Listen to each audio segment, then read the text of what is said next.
What's up, Whoa That's Good fam? Welcome back to the Whoa That's Good podcast. I hope everyone's having a great Wednesday. Y'all, it's about to get better because today we have a very special guest. This is not his first or second time. This is his third time on the Whoa That's Good podcast. And I'm so thankful for every time he's been on with a new book called Undistracted, Capture Your Purpose and Rediscover Your Joy. We have Bob Goff back with us. Welcome back to the podcast, Bob. Hey, thanks a million, Sadie. It's so fun to see and connect. I'm just always cheering for you guys.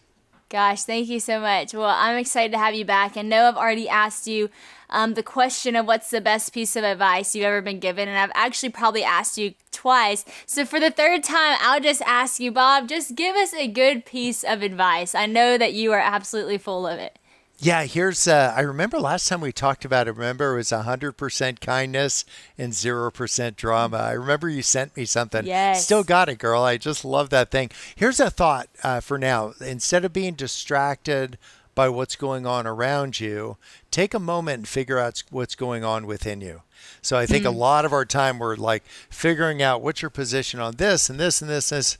And these are all good things. They're not bad, but they become bad if they distract you from figuring out what God's doing inside of you. Yeah, that's so good. Come on, that's great. And I know that distraction has been a big topic of conversation for you lately with your new book, Undistracted. And the last two books were about love, and they were so good. If you haven't read Love Does or Everybody Always, stop what you're doing right now. Go order 3 books at this moment and order all 3 of Bob's amazing books. But what led you to want to shift gears a little bit and talk about being undistracted? What was the heartbeat behind that? Yeah, I think it's because I'm uniquely qualified to be distracted.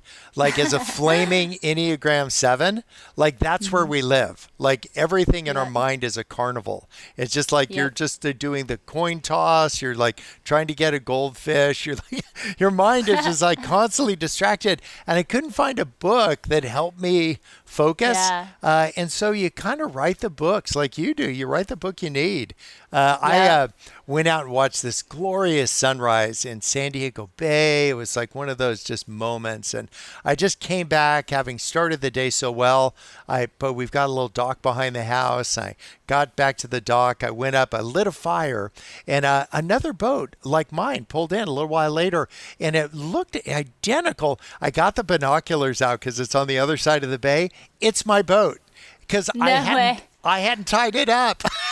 I got distracted. So it isn't always bad things that distract you, no brains, no headache. But it isn't. Sometimes it's really beautiful things that distract you, that you see, you take your eyes off of what's going on in your life because you're so distracted by something beautiful that's happening in someone else's. Now, the bad version of that is comparison. And God never compares what he creates. So what you need to do is to put a little truth and a little bit of obedience over anything that's distracting you. Oh, get this, Sadie. This will be really helpful for you in your adventures. An anaconda. I want you to picture that without freaking out. This snake is 25 feet long. It's 3 feet around. That's a lot of snake, even in Louisiana. And if you have an anaconda wrap around you, you could try to bite it, but it wouldn't even feel it because it's wrapped around you. Dang. And you got about 1 minute. This is what an anaconda is uniquely susceptible to. 1 drop of alcohol on its nose. I'm not kidding. Really? Yeah. 1 drop of alcohol, it would let you go and slither away all 25 feet. And think about what's distracting you. And what it's uniquely susceptible to is truth and obedience. So anacondas, it's a drop of alcohol. For all the fears that you have, speak a little truth over it. Be obedient to some of those truths. And so I just think if we're susceptible people, that's the message of the scriptures, that we're susceptible to everything. I want to deal with that susceptibility by putting a little truth. I'm not saying positive affirmations. You're swell, you're nice, you're happy, but to just say who God says we are. Speak a little truth over that. Then be obedient to that. Some of the things that maybe you're listening and distracted by what other people are saying about you. I'm nah, I'm out of there. That's so good, man. That's so good. And I love how you already brought up just the difference in biblical truths and positive affirmation, because I think that's something that we should see the difference in. That, it's one thing to just puff yourself up and say, I'm awesome, I'm great, I got it going on. And that'll maybe encourage you for about an hour. But then, when something hurts you or when you get distracted by an ugly comment, it's those truths that you come back to that keep you rooted. You know what's helped me a lot is to do this a little bit of a matrix. Number one, I try to say, what's the most generous explanation for whatever's distracting me? Somebody who says something mean, somebody blows you off, kind of ghosts you or something. What's the most generous explanation? Then what's the most realistic explanation for that? And then what's the most optimistic? And so I'll give you an example. Somebody you send an email to and they don't respond. Maybe the most generous explanation, there was somebody I hadn't written to from before there was computers. It's a family member. And I've sent this email and I didn't hear anything back. You know what my most generous explanation was? Maybe I have the wrong email address. And then I said, what's the most realistic explanation? Maybe there's some hurts there. I've got a couple. Yeah.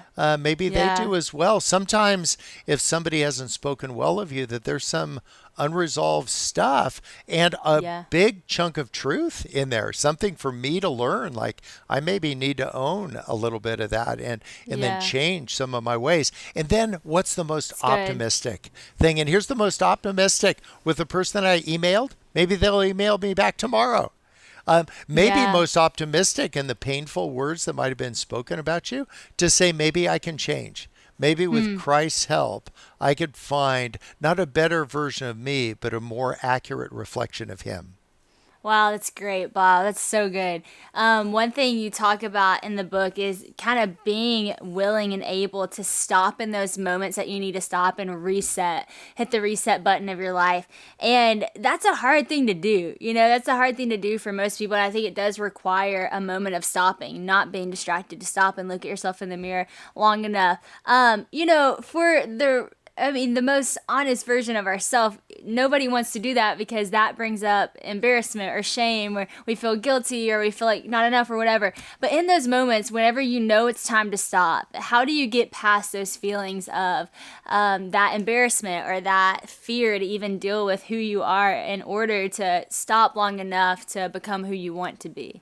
Yeah, so everybody has these stories that we make up when we're little. Little Bobby Goff, if you met me when I was 8, you'd see first impression, that's a lot of freckles. And then this, you don't see all this gray hair you see right now, just flaming red hair and a lot of freckles. But little Bobby Goff had a couple weird things happen, and you did too, and everybody I know did. And I made up a story that everyone was going to eventually abandon me. I will be left all alone. It's because I didn't have the emotional tools to deal with it. And so we do that. We make up stories. And then here's the insidious part. We make up rules to support the stories. So my rule is that don't get close to anybody. Why? Because the story is that everybody's going to eventually blow me off. And then these rules that were actually scaffolding to keep your little 8-year-old life together, now you're 20 or 30 and you don't have any deep friendships. It's because there's an underlying story that everybody's going to leave. And so you make up a rule that I'm not going deep with anybody. And so you spend all your time in your friendships snorkeling rather than shipwreck diving. Like you keep it in the top 2 feet of the relationship because you're afraid you're going to leave. And so people then have this impression of you, Sadie. Fun, happy, go for it, all that. Or Bob the balloon guy. Nobody's first thought is Bob's super insecure. But I am here to tell you, I am super insecure. I just tried to keep it together. What little Bobby Goff decided, he'll be funny. So if he's just fun, then you don't have to. And here's the beautiful part that Jesus invites us to. He gets to say, you don't have to be that. Let's revisit the rules. Let's revisit the story and say, was it ever true? Or maybe if it was true then, it doesn't need to be true now. And that's the promise of the hope of Scripture. That you just get to take a hard look and that Jesus is there to walk with you through that. So if we could uncover the story, figure out the rule, and then as people say some hard things, to you to say, okay, what's the most generous thing? Even when somebody says something lame, if you could go to the thought bubble, has anybody ever told you the way to memorize somebody's name is to see it in sparklers in their forehead? No. That's just super lame. But if you could picture a thought bubble from somebody that's saying something super lame, their thought bubble says, I'm being super helpful right now. Like when they, like a word of correction that's totally unnecessary, they're like, I am really helping Sadie out right now. I'm being a boss. Yes. And so what I'm trying to do is just be a little bit more kind about what my assumption is about where they're coming from. That they didn't need to be mean. They just be more generous with your explanations. Guys, let me tell you about an amazing easy solution to nourish your body and make it well with all the things that you need in a very simple way. Athletic Greens is what I'm talking about. It's a health and wellness company that makes comprehensive daily nutrition really, really simple. And we all need a little simplicity in life, am I right? Christian and I really share a passion for health and wellness. And when we, started this podcast, even when he started his podcast, 4-8 Men, that was one thing that he really wanted to devote his time to faith and fitness. And so we had to make sure that we're maintaining health and fitness and all the things, because this is what we're preaching to the world is good for your body. Ever since we got married, pursuing health together became actually a lot easier. And I want to tell you another way to make things easier, not just, having an accountability partner, but also what you put into your body. And Athletic Greens makes it so easy. To help make nutrition very simple, AG1 by Athletic Greens is a superfood product that simplifies the path to better nutrition by giving you one thing with all the best things. Their AG1 product has really helped us in pursuit of living healthy lives. I tried Athletic Greens because I heard a lot about it. Honestly, I saw it everywhere, AG1, and I was encouraged to try it. And honestly, it's awesome. It has everything that you need in just one scoop, and I felt like I was really supporting and loving my body whenever I drank it. You can drink it first thing when you wake up, you can drink it later on after a workout, whatever helps you feel the most energized. For me, energy is a huge thing because I don't drink any caffeine, and so it's kind of hard to get energy sometimes, but I've found the best way to get energy is through vitamins, like vitamin D, vitamin B, all these things. But AG1 has tons of vitamins and all the nutrition that you need. So instead of having all these pills, I can just drink one drink of AG1 and it gets the job done. So to be the most healthy mom, the most healthy wife, the most healthy leader I can be, I need to make sure I'm fueling my body. And AG1 makes it simple. It's also not a super powdery taste, which I think that you kind of expect from these things. Even though it is an Athletic Greens, it's actually really good. It's smooth and it's easy to drink. So AG1 has all the good stuff in it with just one simple scoop. One simple scoop of AG1 contains 75 vitamins, minerals, and whole food source ingredients like a multivitamin, multi-mineral, probiotic, green superfood blend, and more in one convenient daily serving. The ingredients in a scoop of AG1 work together to fill the nutritional gaps in your diet. It supports energy and focus, helps you with your gut and health and digestion, and it supports a healthy immune system. So you can basically replace a bunch of products or pills with one healthy, delicious drink. Christian and I are both big fans of Athletic Greens and love shouting it out because it's a simple way to be healthy. It's lifestyle friendly as well, so whether you're keto, paleo, vegan, dairy-free, gluten-free, any of those things, and it also contains less than 1 gram of sugar, no GMOs, no nasty chemicals or artificial anything, while also tasting great. So to make it easy, Athletic Greens is going to give you a free 1-year supply of vitamin D and 5 free travel packs with your first purchase if you visit athleticgreens.com/woe today. Again, just simply visit athleticgreens.com/woe to take control of your health and give AG1 a try. That's so good. That's so good. And it's so true. Like, people look at other people and they have this perspective of who they are based off of just what they see. But there's so much to people that is unseen. And honestly, even when you just said that about me, the truth is today, literally today, I had a conversation with someone and she looked at me, she said, you just appear to everyone like you're so strong, but I know that some things have to hurt you.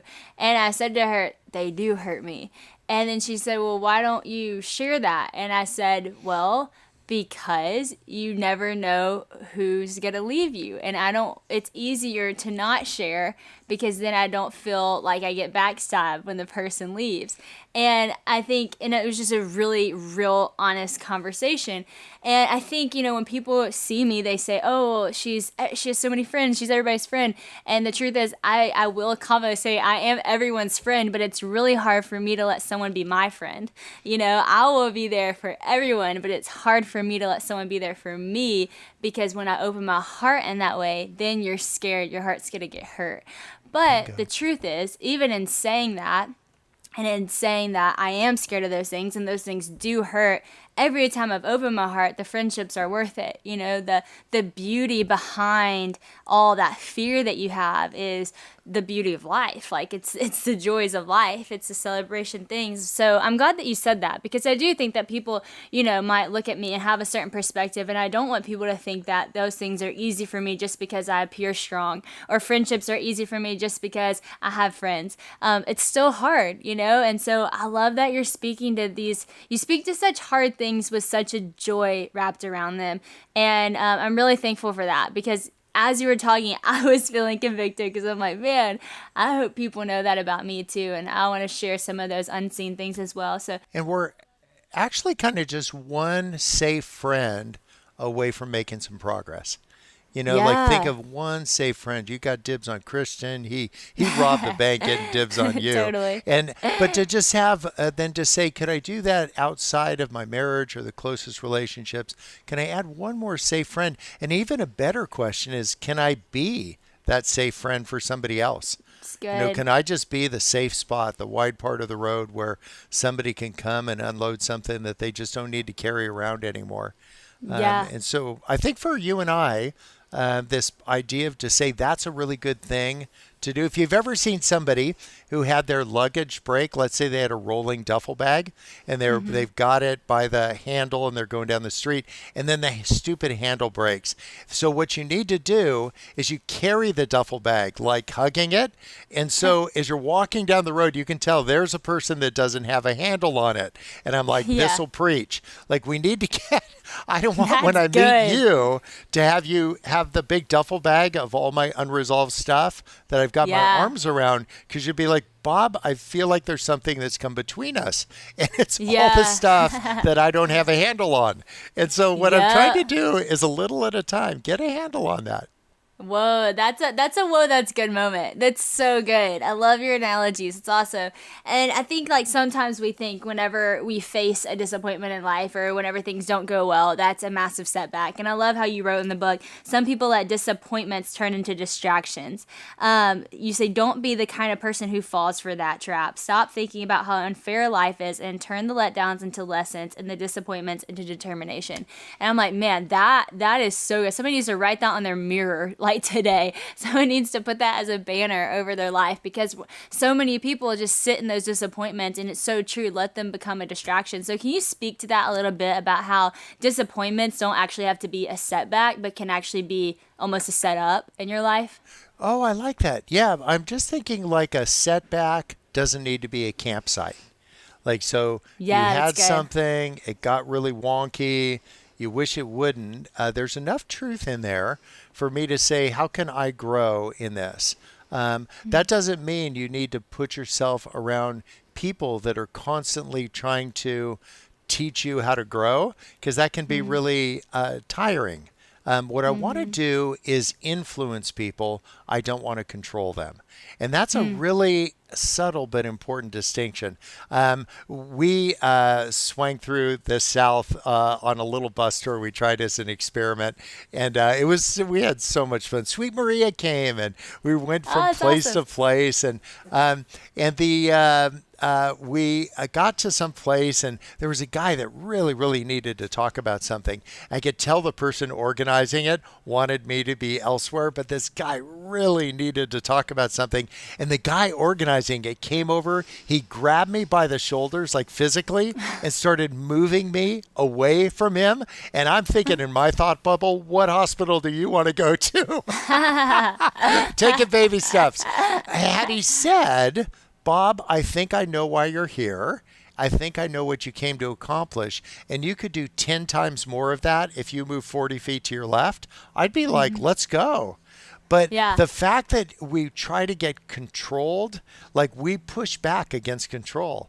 And so Yeah. what I want us to do is to just say, what if our role in people's lives were to point to beautiful things, like to just Yeah. point to the beauty of the scriptures, point to the beauty of what might be good. possible, the beauty of dependence, but move away from manipulation and control.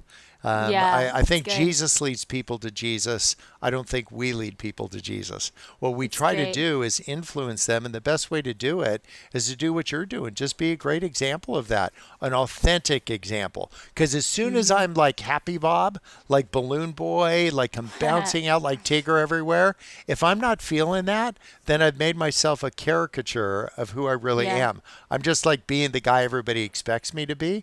And what if we Yeah. just came with palms up and just say, man, there's a ton to be joyful. Let me just get for real. Can we just agree this is a safe place for a couple minutes? Yeah. Like this isn't going out on Twitter and all that. Like, can we just let's just decide communally we're going to make this a safe place. And if great. somebody blows it and doesn't make it safe, it doesn't mean the new rule is that people can't be trusted. It means that somebody's still learning. I've Yeah. got stuff to learn. Here's the thing they have to learn. All right, friends, we all know our favorite fashionistas and influencers do not do it alone, and neither should you. If you need a hand finding pieces that make you look and feel good, then Stitch Fix has got you covered. Whether you need a fun outfit for a special date night or even just a cozy loungewear for a night in, Stitch Fix can help you refresh your look. You can schedule a fix with an expert stylist that will send you 5 pieces that fit your style, size, and price range with no subscription required. Y'all, I'm just gonna stop here and say this sounds pretty great, huh? Keep what you like and return the rest. It's really that easy.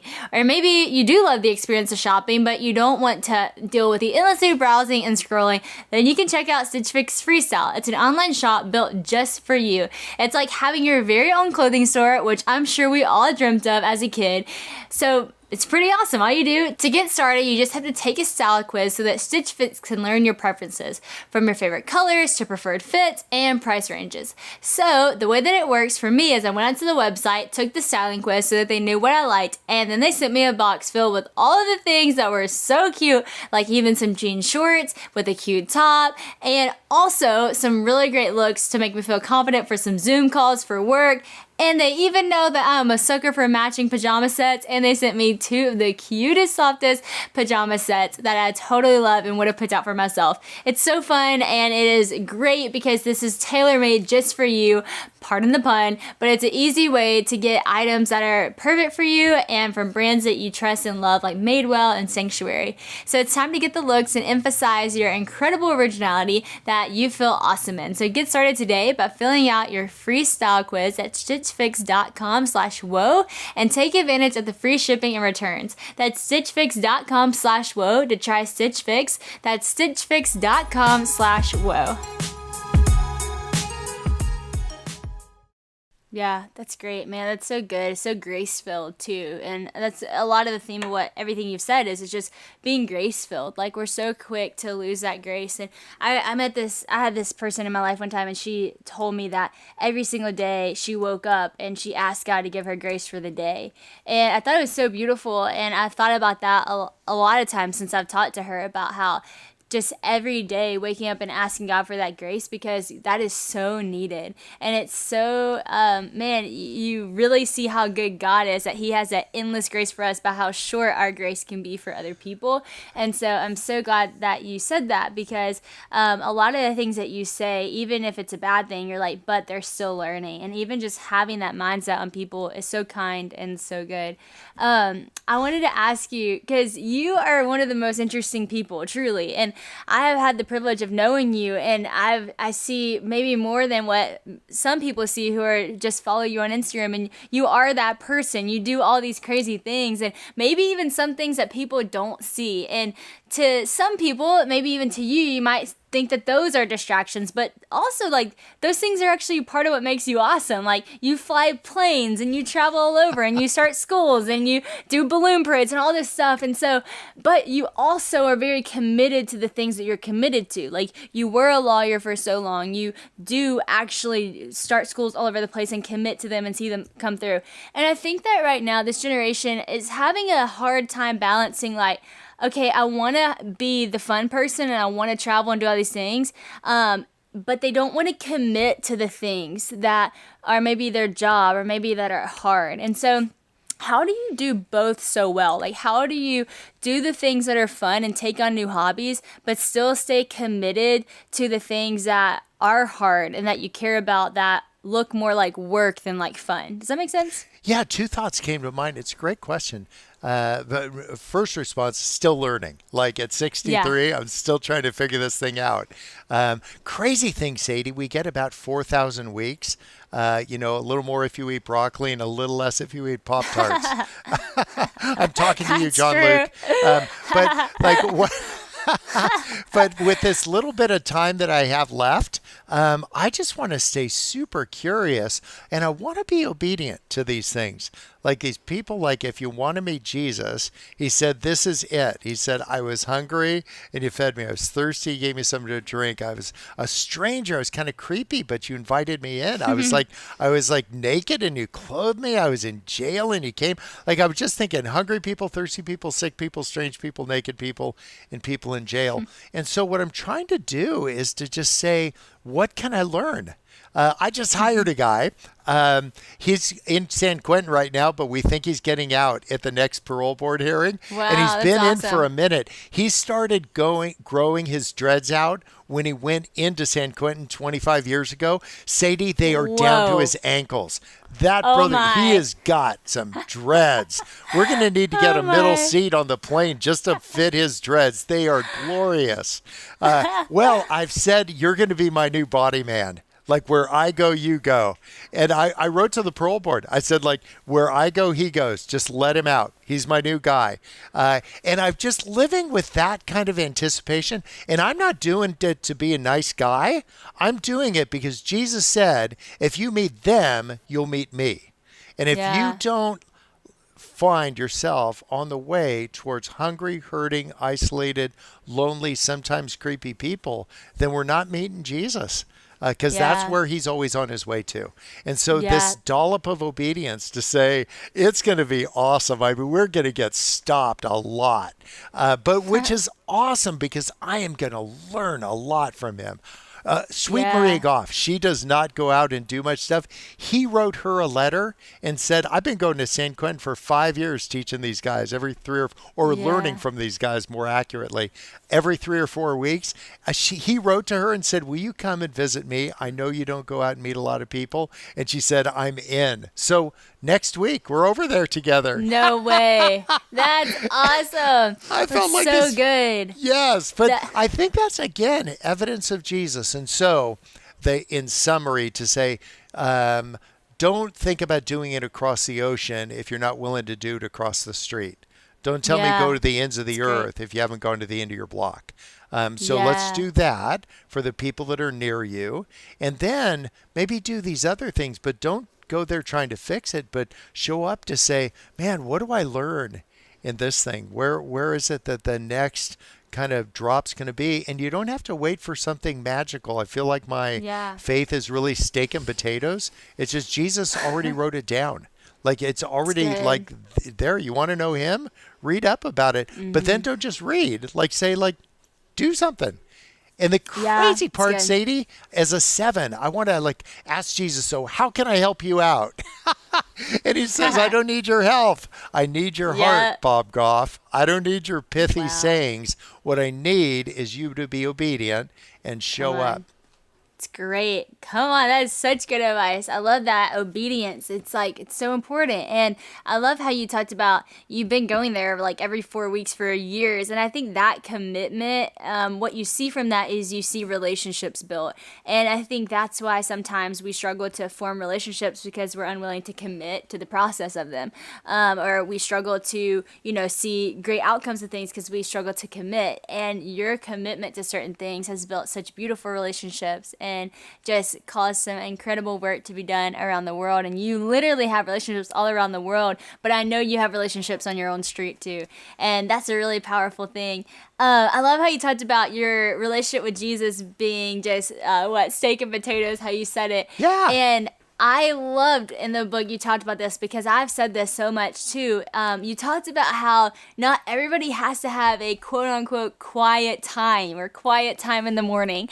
And I just felt like for a little bit of time, I felt kind of guilty because I'm not a morning person, but all the super spiritual people that I know were like up at 5 a.m., like having their quiet time. And first of all, I don't really do well with quiet times. And second of all, I don't do well in the mornings. And so I'm forcing myself to do something that I'm not really getting the most out of.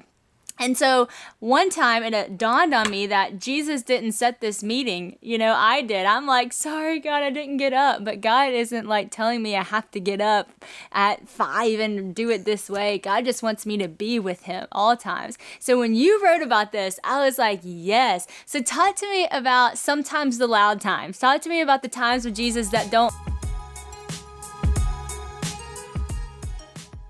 Friends, I want to tell you, one of Christian and I's favorite snacks, Magic Spoon. Y'all, healthy is just boring, isn't it? But Magic Spoon brings some life to your cereal game. And also, it's so healthy with none of the bad stuff. So you gotta love that, right? Not boring, but also fun. It's amazing as a midnight snack, right before bed. Also for the morning, like a typical cereal, or maybe even an after workout snack because it has protein. Get this, there is 0 grams of sugar, 13 to 14 grams of protein, and only 4 net grams of carbs in each serving. There's also only 140 calories per serving, and it's also friendly to everyone. It's keto friendly, gluten-free, grain-free, soy-free, and low carb.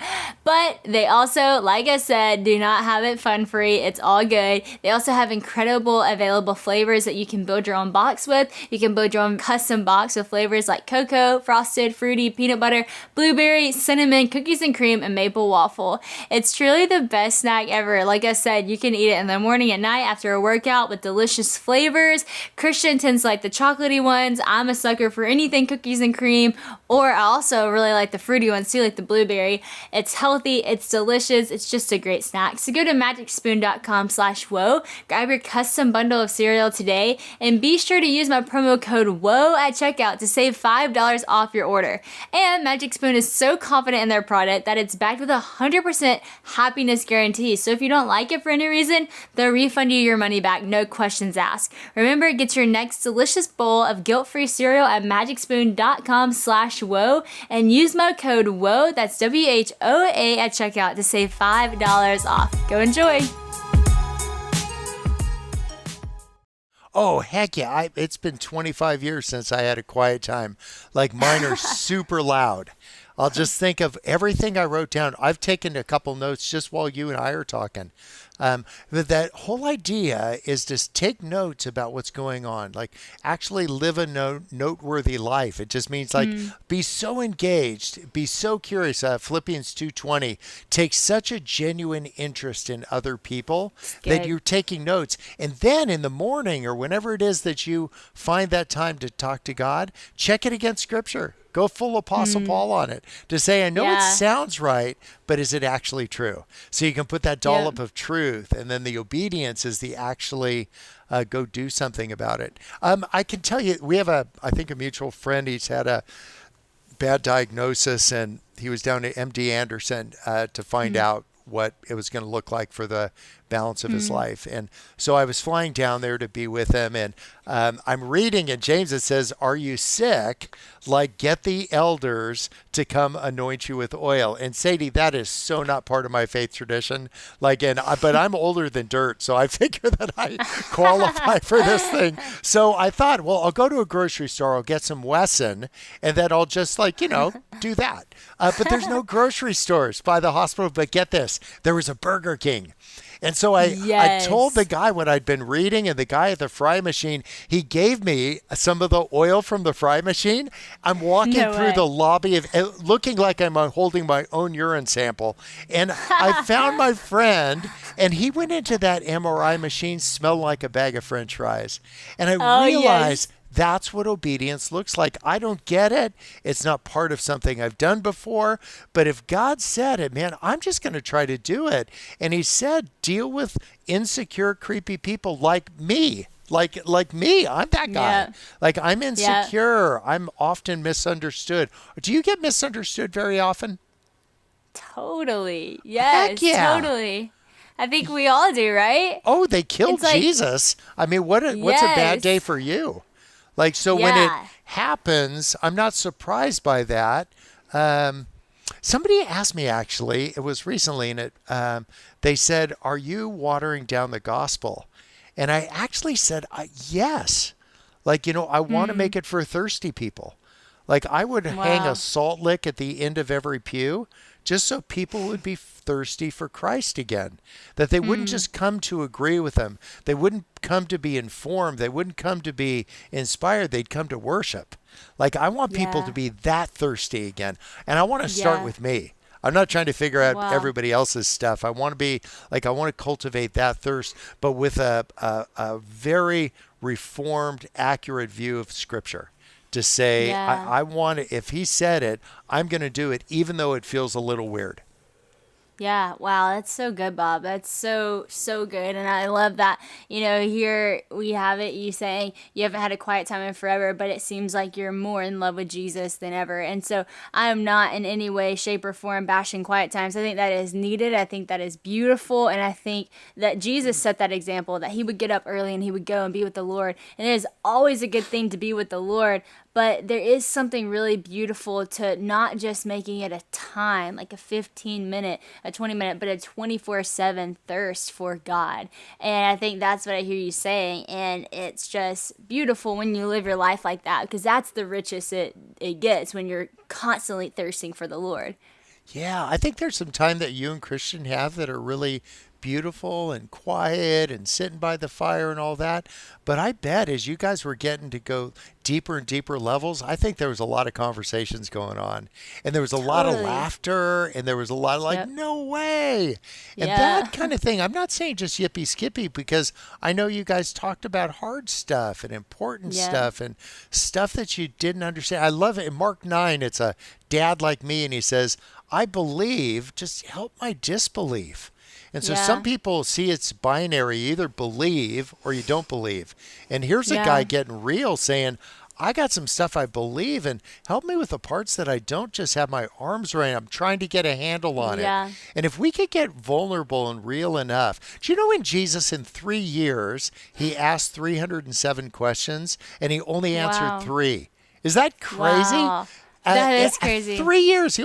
One of them was a lawyer like me. He said, what's the big commandment? He said, love God with your heart, soul, and mind, and love your neighbor, even the guy with the dreads. And the second one was, will you teach us how to pray? And he said, yes, I will. Our Father. Wow. And the third one was in front of Pilate. He said, so I hear you're the King of the Jews. And he said, yes, I am.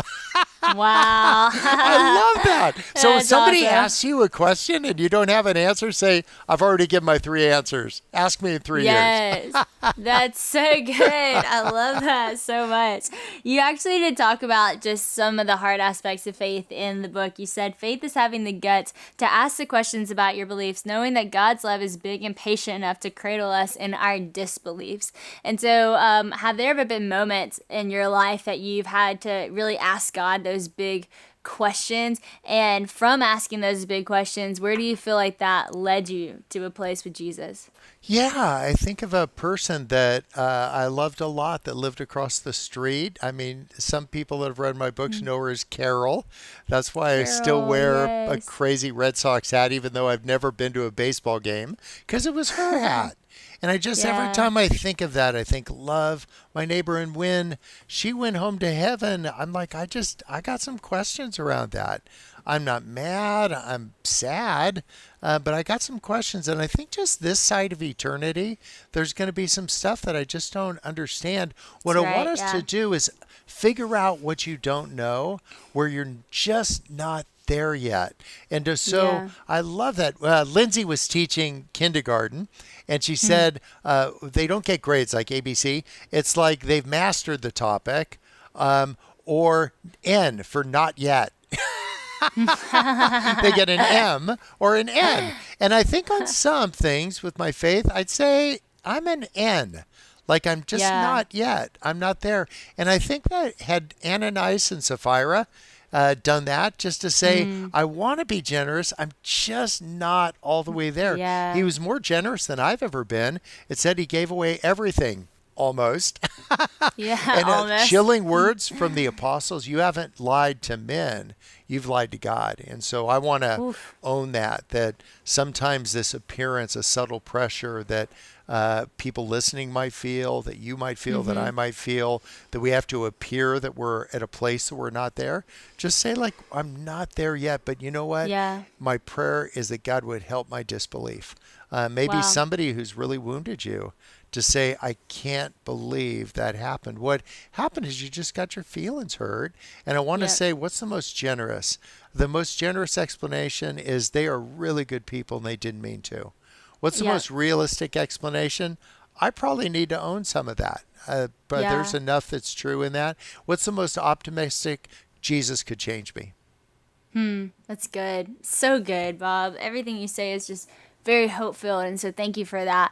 The last thing I want to ask you about was a quote in the book that I thought was so good and so needed. It says, sometimes we are so busy looking up and looking forward, trying to figure out the next moves in our lives, or looking backwards at all the places we've been, that we don't look down and figure out where we actually are. And that was so good and so true. And so I just want to ask you, how do you stay in the moment in life? You know, there are so many distractions. How do you stay in the moment that you're in? Oh, this is such a great camper. The fun part is your mom was at this thing. I think she was that. Yeah, she was. We've got a water tower up at the Oaks, and it's really, I bet it's 60 feet tall. And they said this last scene that we were going to do of this thing, I was going to take all these helium balloons and release them from the top of the water tower. So it had to do with balloons. So I'm like in. But when I got to the water tower, I'm looking at these little like rebar handles going up the side of this thing, and the wind's blowing 40, and I'm thinking, what if I fall off of this and maybe I can land on the balloons? And I'm standing at that water tower looking up for a solid 5 minutes, figuring out all my plans. Something catches my eye. I look down, there's a coiled rattlesnake at my feet. No. That'll keep you regular. Oh my. And I had been so busy making all my plans about all the moves. I was going to do this and this and this. Think of getting out of college maybe and saying, I'm going to do this and this, or this who I'm marrying and when and where we live and la, la, la, all that you're not where your feet are. And I learned that phrase from you guys Wow. in the South, like be where your feet are, like just assess circumstantially, like where am I? What's at my feet before I start getting distracted by all my big plans. And I am so glad that there was a Robertson, like not at my side or she would have gotten bit, but like to have like these people in your life, people that you trust, people that you love, people that ground you, people that help you be where your feet are. And to say, sometimes it's just a kind word to just look around. Hey, tell me, think about that. The first conversation God had with Adam and Eve, he told them what not to eat. The second conversations when they actually did what he said not to do. And the words for him, where are you? I love that. I don't think God was confused. I think he was saying, where are we?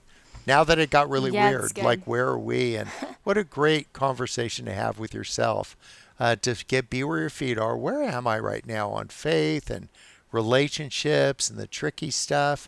And then where does God want to take me? And he wants me to take me towards hurting, lonely, isolated people.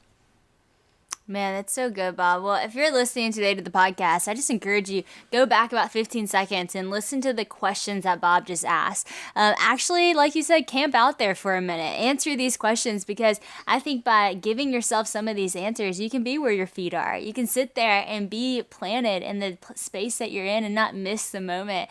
Bob, I'm so glad that you shared that story. And it's so funny you said you're glad Robertson was there. And I will say, Come my mom on. would be the best. My mom's the best one for a friend, but she's probably the worst Robertson in the case scenario that you have a snake. You might want a different Robertson for that. And it's not me either. But gosh, Bob, we love you. Our family loves you. We're so for you. And just huge shout out to you for this new book. An amazing accomplishment. Your books are incredible. And guys, if you haven't already bought it, go buy Undistracted. Capture your purpose and rediscover your joy today. Bob, thank you again for being on my podcast. It's always just a joy. Thanks a million. Blessings on you and all the people listening. Like, don't just agree, but as Sadie was saying, just go do something. And God's going to show up. Yep. So good.